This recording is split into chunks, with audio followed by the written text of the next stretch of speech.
It's too hot. It burned my mouth. You know when people like, there's a lot of drinking acting that you can do to really portray a lot of different feelings, right? If you put both hands on a mug, right? You're just holding the mug, then maybe you're like romantic, you know? Or if you bring it up to your face with both hands, then you're kind of childish. If you have it with one hand and you're like standing by a window and looking out, you know, you're like proud, or maybe like thinking a lot about, you know, there's a lot of drink acting.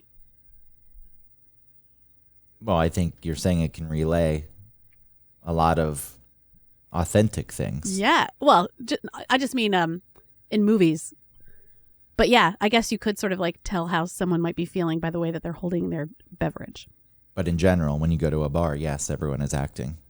People pretend in any kind of mundane situation, sitting on the train, yeah, they're looking around, they're scoping out other people, but they pretend that they're not. And I'm just reading that ad, or you turn your head at a certain angle to try to get a look at another person, but if they look at you, you need to make it seem like that you're just deep in thought. It's all fucking fake. Whoa, where is this where you're coming from already? You go to the bar. Jesus Christ. And the dude, the way he's drinking his drink with his leg kicked up against the wall, his foot on the wall. Okay, listen, I know that there are people like that, but I'm saying just normal, like, people not acting, not being ridiculous like characters in their own movie. You might be able to tell a lot by the way that they're holding their drink. I've got my soundtrack for my personal movie too. Oh, but we've all done that. Get out of here. I walk along the streets listening to Regina Spektor.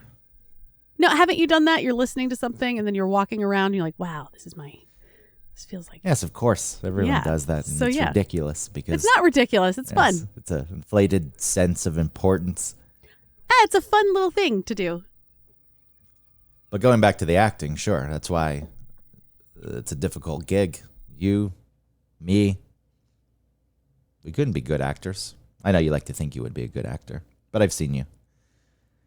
I've seen you up on that live lounge stage. You're better than most. What are you talking about? But getting those little things down, like all the little drinking, like you're bringing up all the different variations of drinking to relay that you're a real person and not an actor. Wait, it's a why did you bring up the live lounge and how you always think I'm acting? Why are you bringing that up? There's this one moment at the live lounge that it just sticks out in my head. Dr. Joe is there. Yeah. And, he's rambling on about whatever the crap it is that he can fix. And right. You want him to do something to your back. I wanted him to adjust me, which was actually a really big mistake. I shouldn't have done it because it messed me up later. It really hurt my I don't stomach. think he was really into it. He's like, Because you're putting him on the spot, too, at that moment. And then he has to... But he did it with Tim. Did he? I don't remember Tim getting on the ground. He did it to Tim. Because he always adjusts Tim anytime that he's there. So I remember you saying, "No, come on. I want it." And then you hop out of the chair and you're trying to work the crowd. It's like, I want it. You're trying to get the crowd on your side so they turn against Dr. Joe and pressure him into giving you a back adjustment. Then you flop yourself on the ground and like you do the worm, that dance. You start doing the worm that people do on the ground, that dance. And then I think you roll on your back and you start kicking your legs and your hands in the air. I don't remember any of that. I remember getting on the ground, but I don't remember being that ridiculous. And then you roll back onto your stomach, and then I guess he comes over and works on you. I think this is about you and how that made you feel. Like how if that were you, you would be embarrassed, I guess, or like that was something you would never do. I mean, yes, there is embarrassment and shame when I remember watching. Like, no, don't do this. You're selling too much of yourself for this cheap little bit that doesn't matter. I wanted it. I wasn't doing it for the show of it. I was doing it because I wanted him to adjust me, and I was upset that he wouldn't. If there was ever an illustration of hamming it up because your body on the ground, especially when you're on your back and you're kind of compact, it was like an actual ham, like a Christmas ham. Okay, but what am I supposed to do? Not perform for a crowd and for a show that we're doing? You got to perform. I think you just have to find your limits. That was mine. That's your limit. It's not my limit.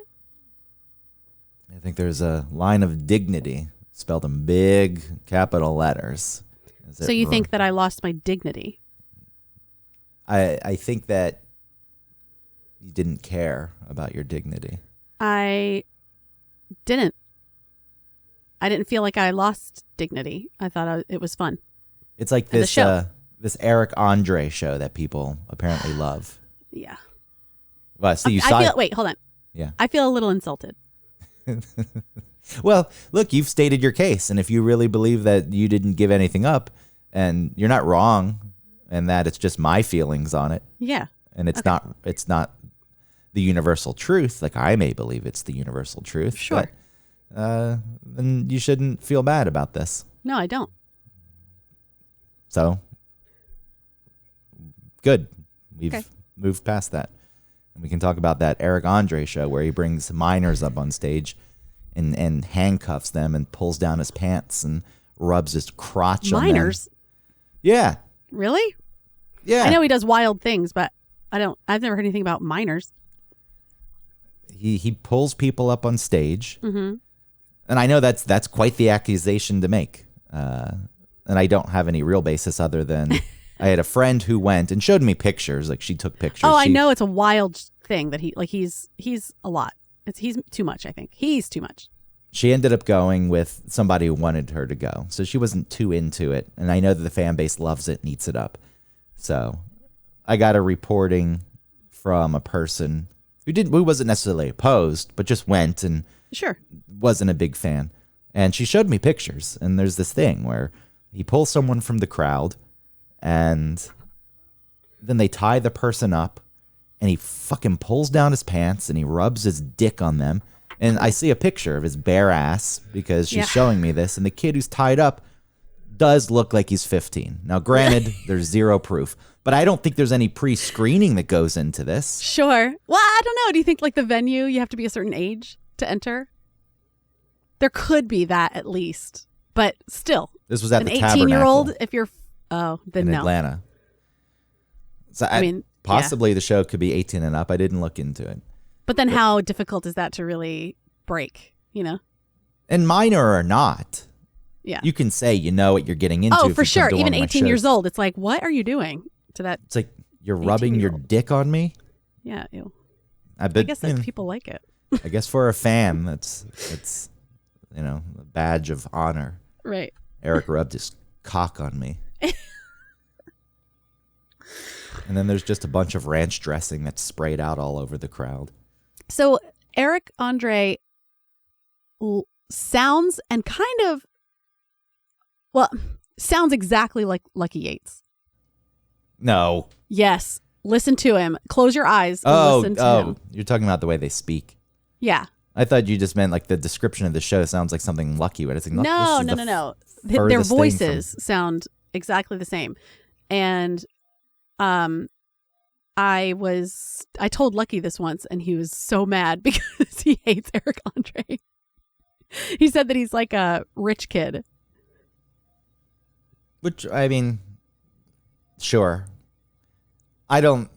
Obviously, I am one to rail against people who have advantages because they come from rich backgrounds. I don't know how it played in to Eric Andre's career. Yeah. From what little I know, it seems like he started just like anyone else. It doesn't seem like he made it because he was rich. Yeah, I really don't know his story at all. I just know him from that show and that he had Hannibal as like being some weird guy. And I really like Hannibal because he's so weird. People, yeah, you're right, though. People eat this shit up. Yeah. Andre, come on. Rub your balls on me. It's like a good luck charm. Make a wish. Genie comes out of your fucking urethra. Ew, as ranch dressing. I don't get the appeal, but No, I wouldn't like that either. I do like the clips of his show where like people get real offended, but then I also feel really bad for them. I'm like, damn, if you didn't know what you were getting into and then this was happening, this would be like, what? Like sort of being the joke instead of being in on the joke. And I understand, like, you can't let them in on the joke or else it won't be as authentic or you won't get the right reaction. But it just, how do people book these things without knowing what they are? Or how do the people that book them do that to them, right? Like, I would be so pissed at the person that booked me on this show if they didn't tell me what it was or didn't even know what it was. It's definitely harder to do these days. You think of the Borat movies. Yeah. The thing with Rudy Giuliani. It's like, how did they fool him into getting into a room with this woman alone? Yeah. In that one where he's got his daughter and then she claims he was taking off his pants, which he was doing. But that was strange. messed up because that was just editing. In general, I don't like that whole thing where somebody else is the butt of the joke.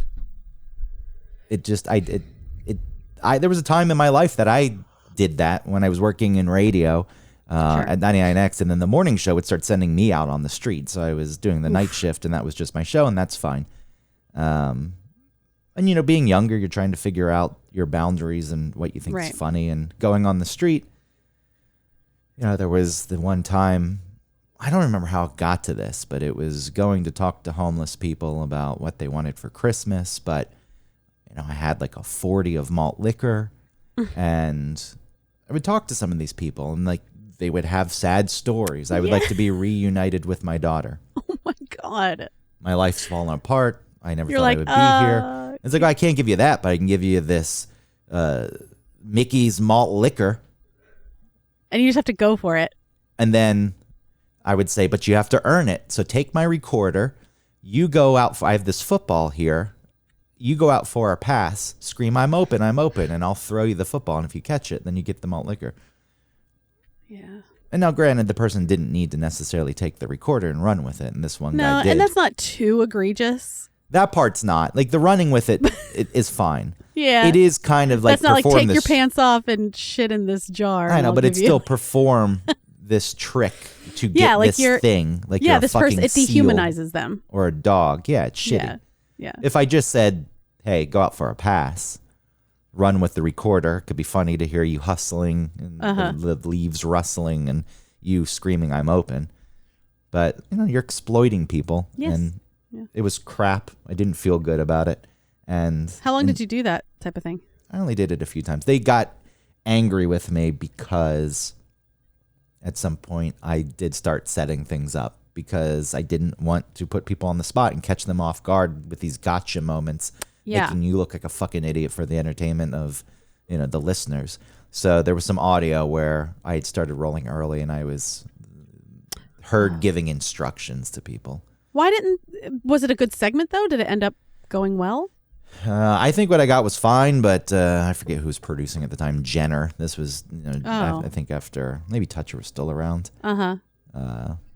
Maybe that happened after he left. I can't remember the iterations of the Morning X, but you don't remember all those details. Well, and then at some point it was the Don Miller morning show, but there was no person named Don Miller. Radio is so stupid. Yeah, it's like just operating from the past, you know? You get stuck. You get stuck having a dumb name for your show. Right. Because of a publicity stunt up front. You start selling this Don Miller morning show to drive some kind of curiosity. Well, who the fuck is that? Which really doesn't work because should I know who that is already? The fact that I don't know makes me feel like I should know. Do other people know that I don't? That's the idea. But I think in reality, people hear a name they don't know and they say, what the fuck? Who's that? I don't care. It's not like you dig into it more. Well, that's what I'm saying. Like, it's operating from a past, right? It's operating from yesterday because it's thinking that people give a shit about what's on the radio.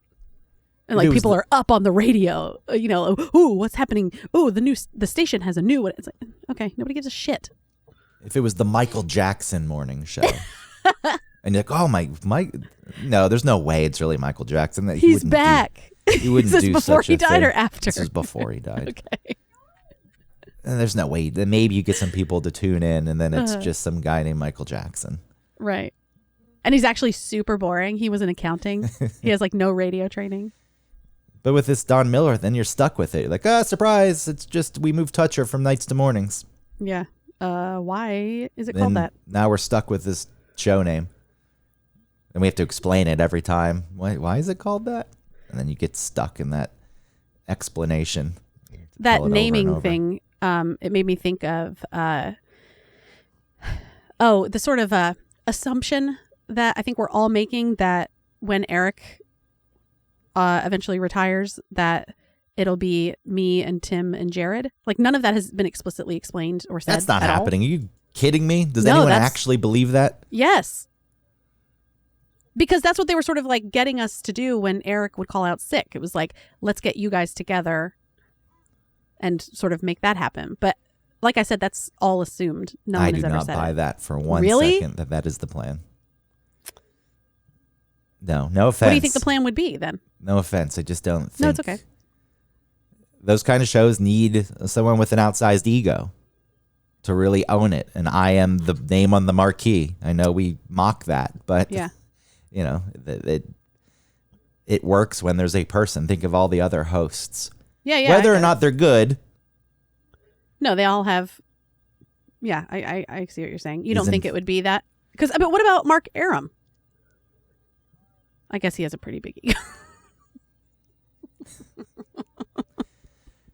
As I said that, I thought, what are you saying? I just don't think that was ever. I'm surprised to hear that. Like, I think it makes sense when Eric's out for the show to be the three of you. It really should be me joining in too, but. Well, yeah, I'm sure that you would still be there. There's the weird power struggle where Tim's really the host, but I think he lets Jared call the shots. Well, because Tim's lazy. And no offense, I would be that way too. Yes, Tim, who's listening. Oh, it's okay. I think he would agree. Like, he's just not. And I think he also wants to avoid conflict. So he's not going to like. Eric likes to avoid conflict, so he does it passive aggressively. Tim just is pissed and having like a secret fight with that person and doesn't say anything. He always texts me those days that Eric's out. Says, hey, I want you to join for as long as you want. Yeah. And then he texts me like 30 minutes later. Hey, I talked to Jared. You're just going to do your normal segment. Yeah. See what I mean? I was like, hey, I thought you were the host. I've told him, I was like, you got to take control, because he'll text me and complain. And I'm like, you got to take, if you're in charge, like, you got to take more control. You got to like lay it down. And I don't know what that looks like from him. And like I said, I'm not judging. I'm just critiquing, right? Just criticizing. I don't know if one's worse than the other, but yeah, you've got to, he would need to have more like big dick energy, right? And like what you mean by like an ego. But he doesn't really, so it'd be That's hard why I don't think it'll ever work. Yeah, well, maybe. Oh, you're right. So anyway, I was just thinking. Me. Huh? I would have to come in. And you guys would remain the support cast, and I would become the new host. That would be a wild decision from management. Oh, you don't think that will work? I think that's the best decision that they could make. Yeah? Think about the person who has the most opinions and who's actually good at delegating and facilitating conversation. No, I think you would be good at that, but I don't think as a host. I don't know. Oh, why? I don't. Who's better? Who's better on that show right now? You? Wait, what are you coming Jared? at me for? Tim? Who? George? Dr. Joe? Me. Wes Moss? Yeah, maybe Dr. Joe will step in. I'm not saying you couldn't do it, just like Tim could do it. But if you're talking about the ego thing and like driving a show, I think you're like, I don't know, too, I was going to say like thoughtful. I know that sounds like a weird way just to compliment you or something, but I mean, just, you'd be able to like go on a rant and go off, But if you're talking, like you said, if you're setting the stage as like the person has to have this big ego, then I don't think you would fit. I like to think that facilitating a conversation. Jared could do it. I like to think that facilitating a conversation amongst the whole cast would work well, but maybe it wouldn't. Well, that's what I'm saying. I agree with you. I think that would be an interesting show. And this is what I'm saying. I'm talking about radio working from yesterday. If you're, and you said it too, the big ego thing. If that's what it takes, if that's what they need, then you couldn't do it. If we're talking about facilitating conversation, you could absolutely do it. I could step up. I can get into that zone. My opinion is the only opinion that matters. Your opinions. Yeah, but that's not authentic, and it's not fucking self. Shut the fuck up. You do the voices when I say, and I don't even like voices, so don't do any voices. Yeah, so don't do any. So what's my job? Just sit there. Shut up. And then I would get the big salary, and I wouldn't try to help any of you. Cool. I'd say, here's my salary. I got mine. You getting yours? Too bad. Just give it some time. Just trust me. Give it some time. Well, he has never said that. That's management saying, give it time. We're working on it. It's always that. It's always working on it. So anyway, this is what I was going to say about the naming thing was like, it was that assumption that the three of us would continue the show, but maybe not. Who knows? But let's just say it did. And I was thinking, if that's next year or 3 years from now, how annoying is it going to be to like fight for my name being included in the show or getting paid the right amount to be on the show, to like beg to be acknowledged as far as like from a business standpoint, not just like verbally, because okay, I get it, you like me, you think I'm important, thank you so much, I really appreciate that, but that only goes for so much time, and I've let it go for so long. So I was just thinking like, dude, even if that was the case and it was like, stick with it 3 more years or even just 1 more year, do you really think I'm gonna like fight? Like you're gonna put me in a position to like beg for something at that point? No, thank you. If they were to put that show on the air, which I paused because okay, I still don't. It. It's not commentary on any of you. I think the show is good. There's a flow to it. It's loose when Eric's not there, and it can be fun. At the end of the day, and let's say that Ken as PD likes that, but you know there's such turnover. Does the new person come in? And because the way radio in general, management, like not everyone in radio, but a lot of people view what needs to be on the air, I think it is a bit unconventional and they wouldn't do it. But let's say. Yeah, let's say they did. I just don't think they would put you in a spot where you would have to do that. And they're making the choice that it's the 3 of you to do this. I get where you're coming from and why you would assume that they would make you grovel, but. You're saying they wouldn't put me in that position to grovel or to beg? I think if they made the choice to make that the show, then no, they wouldn't do that. Oh, they absolutely would. I'm not saying they would pay you, but I don't think that they would make you beg to put your name in the show or become like an official co-host or something.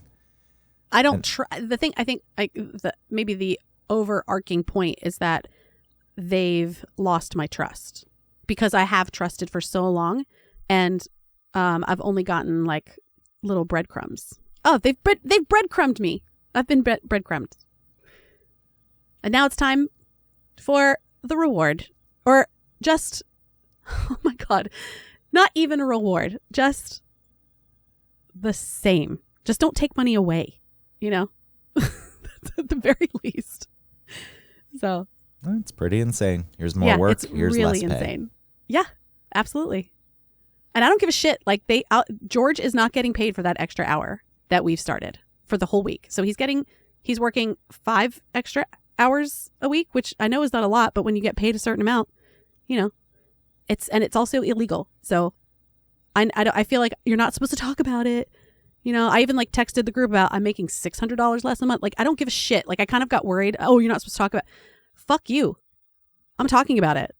There's no reason for me not to talk about something that is what I feel is this egregious. Well, there's also no law that says that you can't speak about your salary. I know it's just been like ingrained in us about like culture of business, is that you don't talk about it, which is just to keep you guys from knowing the truth about what they're paying you so that they can pay other people less or you less.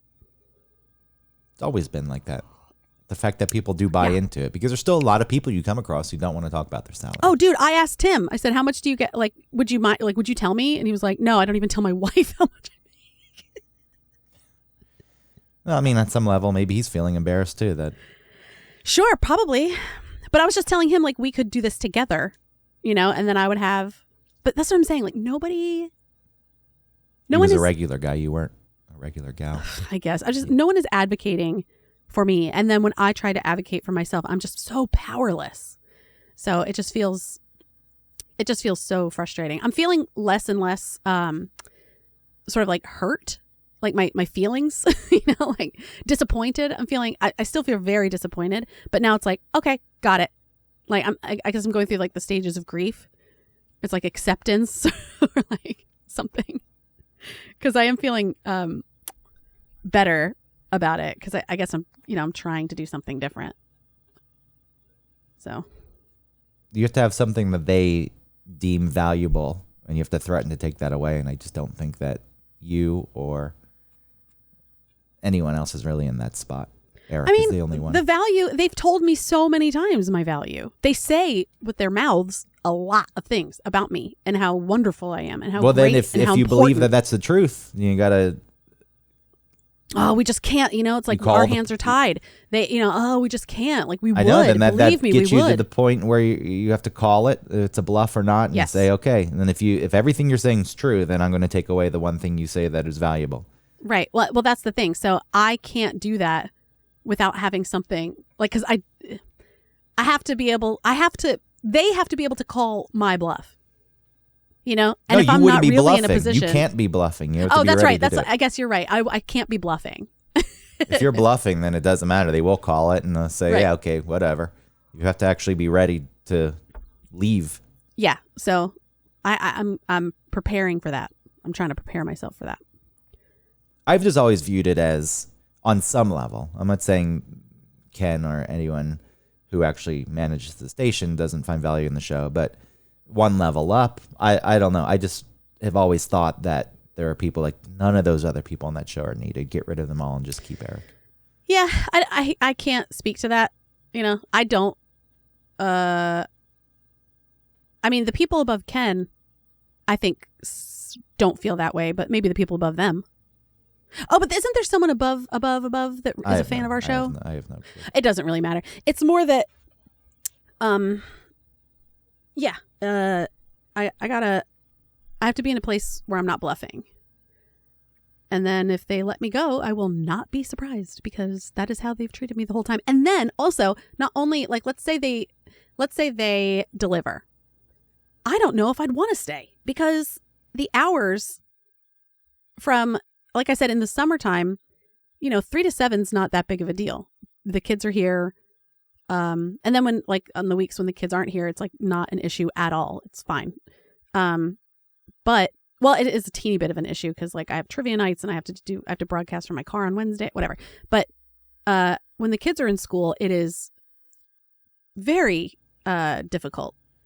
And I feel also, like that's a bit overblown. Think of people who work normal jobs, and especially when they had to work at the office before remote work was a thing. People would work until 5 and not get home until 6 or 6:30.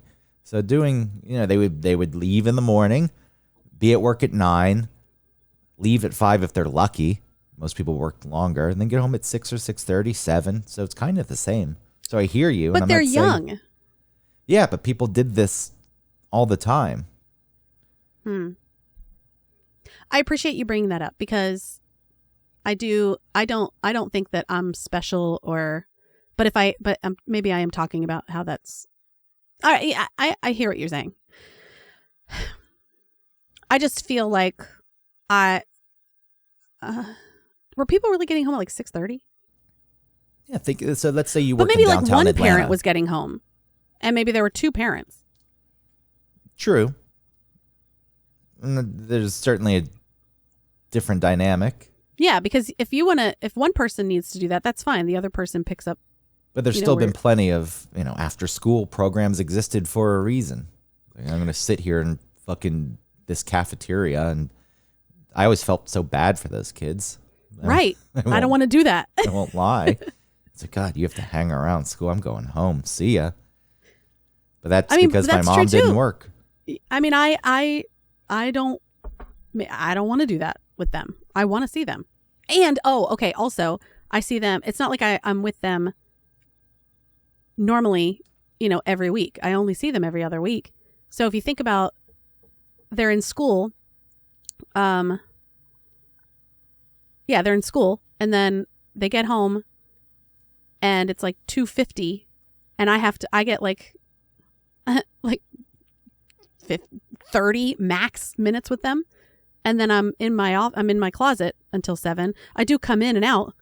But it's not so different. Like, you're at home, you're working. I don't want to dismiss the fact that you feel like you're not seeing them enough, or you feel like you're neglecting them because you're working, but it's what people used to do. Like, if you got to the point, of the house. If it got to the point where they said, Eric's retiring, you're doing this show, we want you to be a co-host, we're going to give you co-host money, but we want you to move back to Atlanta. To me, that's a very fair thing to ask from a person, and I know that you wouldn't be willing to do that. And I feel on some level you'd say, well, that's shitty of them to make me want to do that. And I don't really think no, they can ask. I have no problem with them asking and then paying and coming up with money. And then it would be up to me to decide. I wouldn't be insulted by that. I think, okay, how about this? I think that the time away from the kids and because of those hours are not worth it at this point when they've been breadcrumbing me for so long and now have taken money away. Now it's like, oh, well, now I'm not even willing to, like, this feels like too much now. That's like, fine. not only I just think you're conflating two yeah. things. I think you're saying this job isn't worth me being away from my kids. That's fair to say, but the truth is if you find a different job, you may actually be away from them more. You may not be able to work from home. You don't know what the circumstances will be. And it could be completely different than the setup now, which leads to you being away from them more. Yeah, but So when I say I'm conflating it, like if that job was worth it and you made enough money, you'd say this is okay for me to do this. But I think that there's just two different things. Like I said, in the summertime, it's different. But when they're out of school, but when they're in school, it's not. I'm not feeling right about it, and I'm not financially feeling right about it. I just think in general, financially, you're not feeling right. Which is fair. Well, yeah. Totally fair. Well, and part of the financially not feeling right is not feeling treated right. All I'm saying is either you feel bad being away from your kids or you don't. And any amount of money is not going to change the fact that you feel bad being away. Yes, it does. Oh, yeah, but it would make it at least, but at least I wouldn't have to worry about when we go out. We can get ice cream, but we can't do this other thing you want to do, or we can't because I can't afford it. And like constantly telling them like I can't because I can't.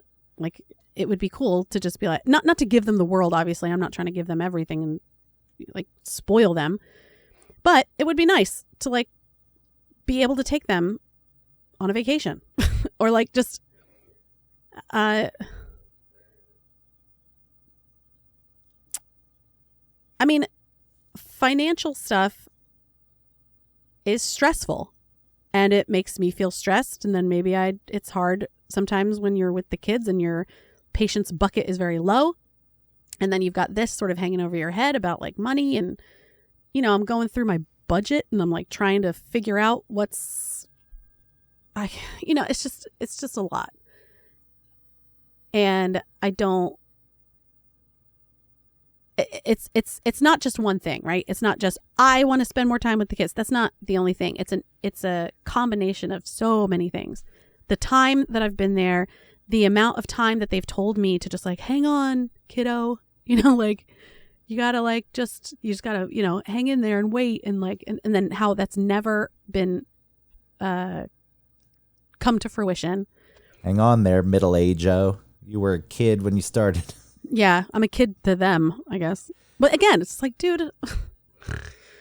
Yeah, so if you're going to pull me away from my kids, yeah, you need to pay me enough so I can spoil them and alleviate my guilt with toys and vacations. I mean, not that, not just that. I'm sure that's part of it too. But I'm sorry, Mom works. Here's everything you could ever want. Don't make it terrible. All I'm saying is that the being away from your kids when you're working is going to exist. Oh, absolutely. And I'm not. And the fact you get paid shit is a very valid thing. Yeah. To complain about. Yeah. Not just get paid shit. I'm fine. Like, take me. If this is a way to get me to appreciate what I was making instead of complaining about that too, then they've done it. Just get me back to where I was. Like, I'll never ask for anything again. Just don't take it away. And then like what a demeaning place for that mentally for me to be in, and I just don't want to do it. I don't understand. Why can't they just pay you what you were making? Because it's over. It's because so I'm why can't they part-time. change the rate that you're making and you still bill less than full-time hours since that's what they're avoiding? Because then I'm making too much an hour, I think is what they said. Now I'm making too much an hour. Like they can't justify. I'm sure it's a budget and it's a budget thing, right? I'm forcing, or I'm a part of something being over budget because they've made less $3 million or whatever the fuck less this year. So the bigger, like the upper people are saying, well, we need to look through the books and figure out where we can bring this down. Oh, look at this person. She's over her part-time hours for the year on average. So we need to bring her back down. So they just made me do that. It doesn't make sense. And then they say you can't say like, well, increase her pay because, well, the budget problem will still be there because it's not really about hours. It's about budgeting. Well, it's about both because if you're working, yeah, because they're both the same. But if you're working, you know what I'm saying. Full-time it's not just about hours, then they legally have to offer you things like health benefits. Yeah. And I even told him, I was like, I'm not even looking for that. You should be looking for that. I know, but okay, but Making I'm these not fucking even doing that. concessions. I mean, when I was getting divorced, I was telling them, I was like, look, a lot is changing. I'm living by myself now. I'm paying $1 million in rent that I can't afford. I don't have, and I'm worried about like insurance and blah, blah, blah. And they were just like, oh, right now. Okay, fine. Great. Okay. And it's not their job. I'm just saying how I feel about it. Business wise, I kind of understand, I guess. It's like business doesn't care about how you feel or like your life situation has changed. It's just a lot of talk there about like seeing you and feeling you and appreciating you and you, mental, whatever. And it's like, oh, but really when it comes down to it, that's not true. So, no. Because they're not a family, which is absolutely fine. But then don't behave in one way and then act another. And really, all of this doesn't matter. If you want to break it down to the very like bare bones of it, are you unhappy with the situation? Yes. Well, you can go. Okay. So that's where I am. Don't tell anybody. Sure. Promise to keep it between us. Yeah, don't tell. When are we going to start? Have you been recording? Yeah, we'll go into the intro now. Okay. Do you really want me to do the intro? Mm-hmm.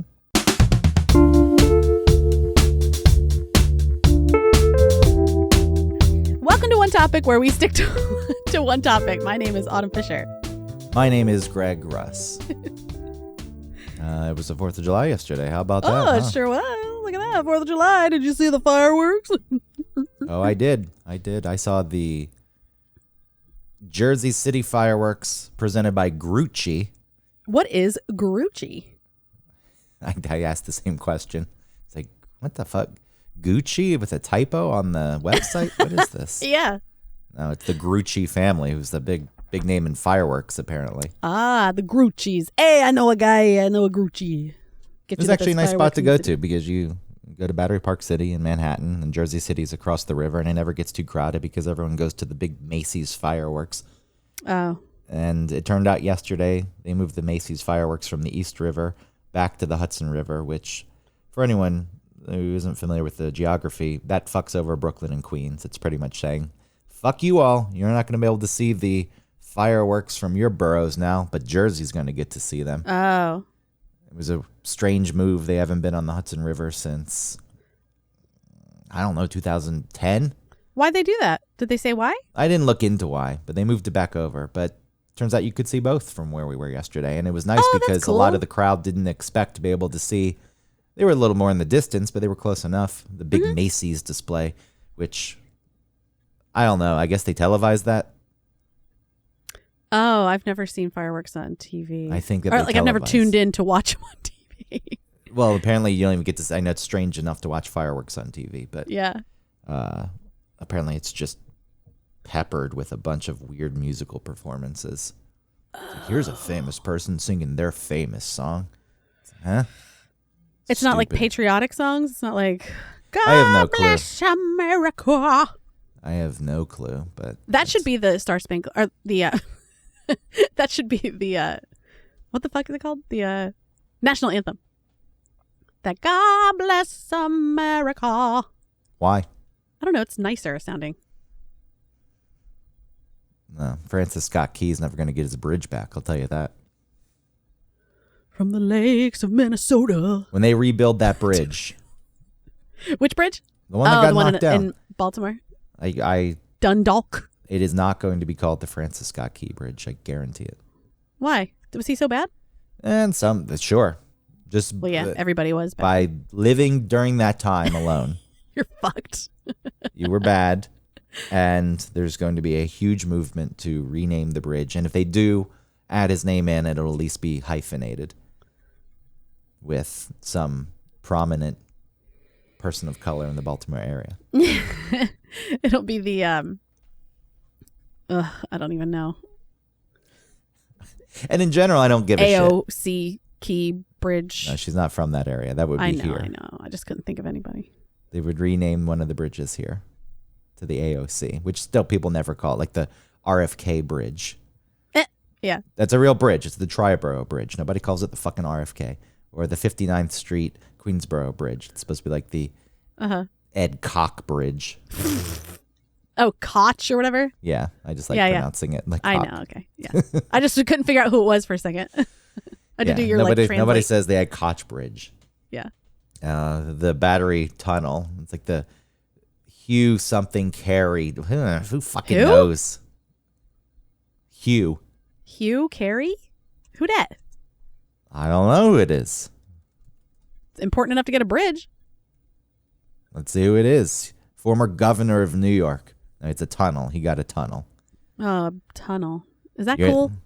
Do you want a tunnel? You had the Tappan Zee Bridge. Oh, I knew that one. Which Cuomo named after his dad, Mario Cuomo, who was mayor of New York. But wait, what's Tappan Zee? The governor of New York. What's Tappan Zee? Tappan Zee was a native word for something. It's a cool name for the bridge. And sure, Mario Cuomo was governor of New York for quite a while, but overnight, Andrew changed the name. They rebuilt the bridge in the same spot and tore down the other one because it was old, and that was his guise. It's like, it's the Mario Cuomo Bridge now. It's like, no, nobody wants to fucking call it that, but you can pay all the fucking money you want to change all the goddamn signs. Oh, yeah, I didn't think. And I'm sure that's like way more money than you think it is. It's a lot of money. Yeah. What did they call it? Is Hartsfield something different, actually? Yeah, it's Hartsfield Jackson. They hyphenated it. Oh, right. Andrew Jackson. Okay. Which, again, going back to that bridge in Baltimore, when I don't really give a shit, I also do not care if bridges are named after prominent people of color. Yeah. Great. I just think that when it's heavy-handed, it's like, we're doing this because we can and will. It already had a fucking name. Yeah. Honor Yeah, other it's already people in named. other ways. It's already named. You don't Also, need to just rename it. It's named. stupid It has a name. name bridges after people anyway. Give them cool names. I hate the stadium names and how they all changed to like fucking like T-Mobile Stadium. It's like, ew, that is so boring. Like, what are those? I don't know. It'd be like a Stop and Shop Stadium. Yeah, what are the worst? There's some really bad. Yeah, there's some really bad ones. I guess they get a lot of money though. I don't know what their naming rights are. But yeah, there are things like Smoothie King Center. I know that's one. Smoothie King? Yeah. This If I is look so up a list lame. of the worst It feels very names, dystopian let's to me. see. Don't you think? Guaranteed Rate Field. Stop it. There it is. That Smoothie King was one that was in my brain. But here Uh-huh. it is. Smoothie King Center. Guaranteed rate is real bad. The KFC Yum Center. Yum. Not yum. That's for college basketball. Louisville. Yum. The Tony Macaroni Arena. Oh, I love that, actually. Hey, Tony Macaroni here for my stadium. The best hot dogs. Then you No, got it's in Scotland, so nice try. Oh, man. Nice Come try. on, that sounds like an Italian guy. Tony Macaroni. The Talking Stick Resort Arena. Oh, well, don't talk about that because it's Native American. Scotiabank Saddle Dome. Saddle Dome? Welcome Stadium. That one's nice. No, that's nice. I I feel don't know. very welcome there. Mendahoe's Jungle. The Castleford Tigers Rugby League Football Club. Mendahoe's. I guess we don't know what that is. Is it like a store? Yeah, I guess so. Mendelhoes. Mendelhoes on Clapton and Shire. I don't even know how to pronounce this one. But yeah, this is they're terrible names. This was named after a They should person. be named cool names. But they're Indian, and I cannot pronounce their name. The Dr. Y.S. Rajasekahara Reddy ACA-VDCA Cricket Stadium. Whoa! Why is that a name? I don't know. What even is that? Hunky Dory's Park. Oh, that's kind of cute sounding. Climate Pledge Arena, American Family Field. Climate Pledge. PPG Paints Arena. So bad. How much do corporate naming rights fetch Fetch. It should be called for like stadiums? it should be called the team that plays there. You know what I mean? Like the Orioles, whatever the fuck.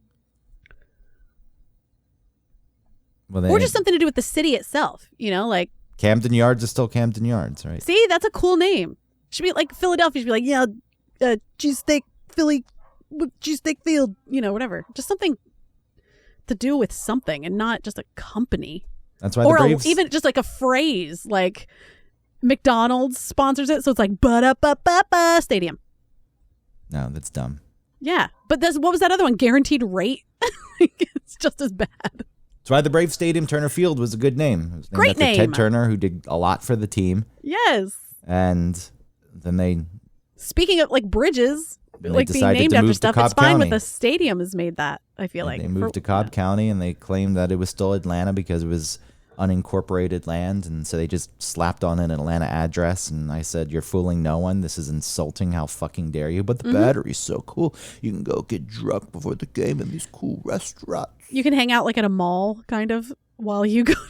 That's the thing. It's not like- real. It is a mall. not real. It's all Yeah. fucking fake stucco Las Vegas Venetian bullshit. And it's like, oh, I'm in the canals of Venice, but it's Las Vegas. Wow. I don't need to go to Venice now because It's all- I've been here. Plaster. Yeah, it's fake. Fake, fake, fake, fake, fake. I went to Everything that is fake. Giant Stadium. I brought it up. They have the dumb name for their stadium too that I can't remember. Giants Stadium names and Oracle Like- Park. What is it? Oracle. Oh, what is Oracle? It's like a software company or some shit. Oh. Oracle at least is a word that's kind of like means something, so it's kind of okay. But that stadium's very cool. Yeah. There's a lot of stadiums that are incorporated into the city and really represent what I guess, look, if a stadium is to represent what the city is, the Brave Stadium is perfect. Urban fucking sprawl where nothing is centralized downtown and nothing's fucking walkable. So perfect. You did it. That's true. Yeah. You represent Atlanta wonderfully. I get that the area around Turner Field wasn't the nicest, and I get that the city apparently was being little bitches about it. Just daring, similar to what you were talking about before, daring the Braves to leave, and they did. They said, fine, you're not giving us what we want, we're leaving. And they went and made a better situation for themselves. And that's true, they did. And it's probably making more money than the old stadium did. And people enjoy the experience more. But to me, it's because Atlanta loves building new shit. I just don't think it's representative of anything cool. I think it's all the wrong things.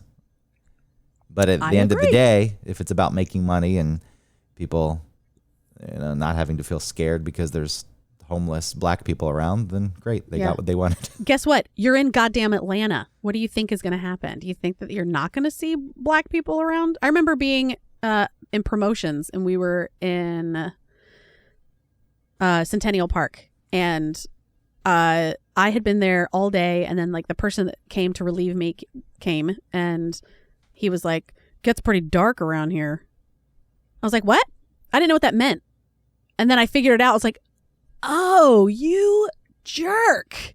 I told him, I was like, "What do you expect? We're in Atlanta." And also, what a dick. Yeah, I don't know. People test Gets the waters. pretty dark around here. You're in a city. B, it's Atlanta, Georgia. What are you saying? They test the waters. They want to see if you'll swim with them. Yeah, you're like, oh, cool. Yeah, you agree with me? Cool. We're both so like, that area, that area though, like.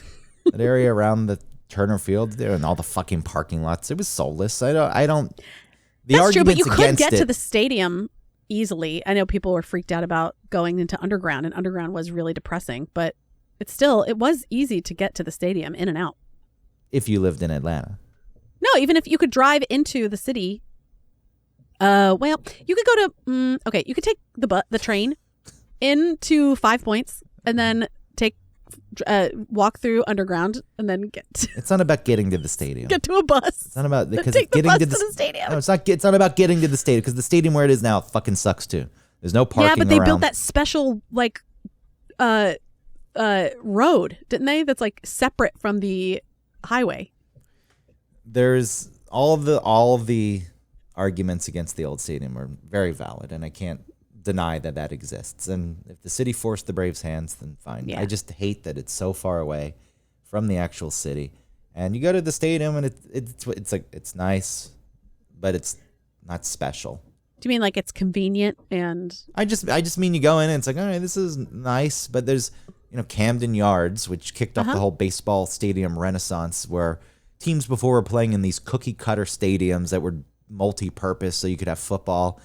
In Atlanta, Fulton County Stadium, Veteran Stadium in Philadelphia, Three River Stadium in Pittsburgh. They were just these round they were cookie cutter stadiums. Okay. And they weren't good facilities. And you had the old stadiums like Fenway, but those were relics of the past. And then so you had the Orioles say, we're going to make a stadium in the style of an old baseball stadium. We're going to incorporate it into the city. We're going to give it that cool backdrop with the warehouse and some of the city can be seen. And people ate it up. They fucking loved it. And I think it's what a baseball stadium should be. It's cool when it's just kind of on a city block. Yeah, yeah. And you go to the Brave Stadium with its corporate bank name. Yep. And it's just I guess it's fine. Atlantic Station, basically. But there's baseball happening. Yeah, you say, there's not really anything wrong with this. This is nice, but it doesn't fucking make me feel anything. No sense of wonder or awe or even just feeling like connected. It's like, it's a place I go to watch this team play. Yeah. Yeah, I guess maybe that's just not their goal outside of making money and whatever, but maybe their goal isn't to have a romantic experience with apparently the people concept don't of want that. baseball. I guess apparently people don't want that anyway. No, they want to like, go to a mall and watch baseball at the same time. Base mall. So I guess if you're giving the people what they want, then great. They got Mall it. ball. It would have been much better if the city just let them build up the shit around the stadium when it was in Atlanta, like they're doing now. Now that all the fucking parking revenue is gone. Right. Now they Like, have well, to we make may that as well money back clean for the up city. this area. Yeah. Get restaurants in here and places to hang out and make it an enjoyable. It's all stupid. And then it pushes out anybody that lived in that community before then. It's all dumb. It's all dumb. Everything is dumb. Except look, for at the end of the things day, within baseball, your inner circle. Things are baseball great. is dumb. Doesn't matter. To me, Baseball's dumb? at the end of the day, it's all dumb. Sure. Professional sports, the stadiums, how they connect to the city. But the truth is, they do. They do. You can argue in a vacuum. Like, this is stupid. Why does anyone care about this team that the players play because they get paid a lot of money and they could be traded or go to free agency and leave for another team and they'll continue to play and they won't have any second thoughts about it. Yeah. And you really root for the logo and not the individual players. Sure, when they're on the team, you root for them. They leave, you stop rooting for them. It's all very goofy, but the reality is there is an emotional connection. So on some level, this stuff does matter. Thinking about just like what I was saying about my job, it's like things can be a certain way until there's some sort of breaking point. And maybe that's just different for everyone. Just like how I was on the stage and I was goofing around and I went past your breaking point. But my breaking point maybe is way further out than yours. Flopping around. No Listen, dignity. I think I was offended mostly because that's how we started. And I was bummed that we were already starting with like so much criticism. It's like if we did that in the middle, I think I'd be more ready. But it was just right at the beginning. I was like, oh man, come on, Greg. What do you expect? Oh, from you? Yeah, you come in here to the show and expect me to be someone I'm not? No. I just well, maybe. No, see, I'm fine with it later. I just maybe just not starting out cold, There's always this underlying level of criticism. Yes. From you or from me? From me. I'm criticizing things, but I also don't care that much. But I'm your friend. I'm just stating the obvious and the truth. You're my friend, though. You know what I mean? Flopped around like a Christmas ham. See, I'm fine with it now because now it's funny. But at first, it was just like, oh, come on. I'm here, crowd. I'm here. Dr. Chow. Doing the worm. Maybe someone said, try and do the worm. And I was like, okay. I don't even think you actually did the worm. I think I've added that. I think you did too. But if that was the case, listen, it's not outside of the realm of what I would do. Is if if I was on the ground and someone said, try and do the worm, I'd be like, okay. You did roll over onto your back and kick your hands and kick your feet and wave your hands into the air. I don't remember that. You did before. Actually, you went down on your back, and then when you rolled over on your stomach, so Dr. Joe could perform his handiwork that only led to you. Yes. Feeling awful later. He said some bullshit about my stomach being in the wrong place, which is such bullshit. And he did that to my stomach, and it hurt. And then later, I had gas pain like no other. Like my stomach ballooned out and it was so painful, and it wasn't like farty gas, it was just like air. It was awful. I was miserable. I waddled over to Buddy's and got extra strength Gas X and injected it into my veins behind a dumpster. I bet he would claim. Yeah, I know. That's what happens when we That's reline. Good. Yeah, it's getting that meant it was okay. Shut up. I did it. That gas had nowhere to go before, and I just released it. Yeah. So it was able to filter out of your butt. Yeah, it's like George Washington. We're gonna leech you because you have too much poison in your blood. You're feeling terrible? That's good. That means the poison's leaving your body. It's good. There was a woman on the train the other day who was wearing such tight clothing, workout type stuff. Yeah. Which seems to be very common now. Maybe people are going to work out or coming from working out. It is a thing. It's called tight on tight. but I could see where her butthole was. Like just looking, it was so tight and going into her butt. And I swear there was a little bit of discoloration, not poop, but like different type of sweat. Maybe or like something. sweat. Yeah. Jesus fuck. Jesus. And then they wear the flesh colored, like it matches their. Oh, I skin know. tone. And then you're like, wait, what? Are they? No. Okay, they're not. Yeah. What? Why? I don't know. Why That is this tight thing is really popular. Why is this a thing these days? With the like butt crease parts on the shorts. Yeah. So like, yeah. So it's like, it I think it like cups your butt cheeks. So it makes your butt look nicer. You're working out. What do you care? The working out's supposed to make your butt look nicer. If you just. Well, I think that's part of it. It's like, so you can see your form. I'm sure that just like how Dr. Joe's thing worked for me, even though I was in a lot of pain, like, I think it's supposed to be like, oh, you can see your body more and you can see what your glutes are doing maybe. But really, it's like, I just want to, I look good and I want you to see my awesome butt. That's fine. If somebody admitted that, I'd say, great, thank you for telling the truth. No one's going to admit that. It's so I can better see my form when I do my workout videos at the gym and then get really pissed when people walk through my frame because they are blocking my view of my form, even though I'm also putting it out and claiming to be some fitness guru to my one day what will be millions of followers, but currently is 16 followers. Yeah. And if I have bad video, there's, the people who wear these kind of clothes, they do post videos where they're like bending over. And because the clothes are so tight fitting, and I already said you could see like this woman's asshole, and I'm sure that's commonplace. They freeze the video on one frame, like a guy glances over. Right. Like, caught you, pervert, looking at me. Caught you. You fucking sexual predator, gross, right. disgusting My body isn't being. for you to look at. But in the context of the video, it really is a glance, which I glanced. I was not looking at this woman and fantasizing about her sexually. I was thinking of her taking a big dump. But I looked, and if there were a video, there'd be a time when I was looking at her butt, and then she could assign whatever narrative to that she wanted, and then could post it and present me as some kind of predator. Yeah. And never mind the fact that you were posting the videos of you bending over where we can all see the outline of your butthole for a bunch of other people. To look at and do more than glance. But if in real life somebody glances your way, predator. It's all fucking bullshit. It's people leaning into what they think is popular, looking to have their fucking cake and eat it and shit it out and eat it again.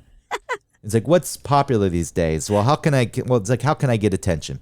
I can wear clothing that makes me look naked. That will get me attention. But also being a victim gets me attention. So I'm going to pretend to be a victim too. Also, being a fitness person can get me some attention. So I'll lump that into it. I mean, I guess if it's working, then they're doing it right.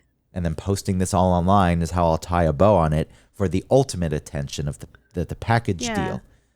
I think what you are looking for is just someone being honest about what they're doing. And it feels like people are doing it under the guise of something else. And that's troublesome. Just throwing out a goddamn fishing net to catch as much attention as you can. I don't care where it comes from or what kind of attention it is. As long as it's attention, then that's good enough to me. Good enough for me. And that's my fucking breaking point. So, of course, I'm going to complain, criticize. Oh, about me flopping. When we do this show in general. You don't like my flopping. All right. Now I know you don't like the flop. I was ready to yell at this guy last night because we were walking up to catch the train after the fireworks. And this isn't going to mean a lot to people. But so there's two trains, the 4 and the 5 train. And normally they both run into Brooklyn and can get us home. But during holidays, the MTA treats the trains like a Saturday schedule. Right. And they'll start doing even though it's a thing. Construction. So the 5 train, so where we were, it was, let's say, 4 stops back to the stop we would get off for our apartment. Okay. The 5 train was only going to the last stop in Manhattan. It was going into Brooklyn because it was just a thing. It normally goes into Brooklyn, but it wasn't. And so you needed to wait for a 4 train. And we were going up the stairs, and I knew it was a 5 train.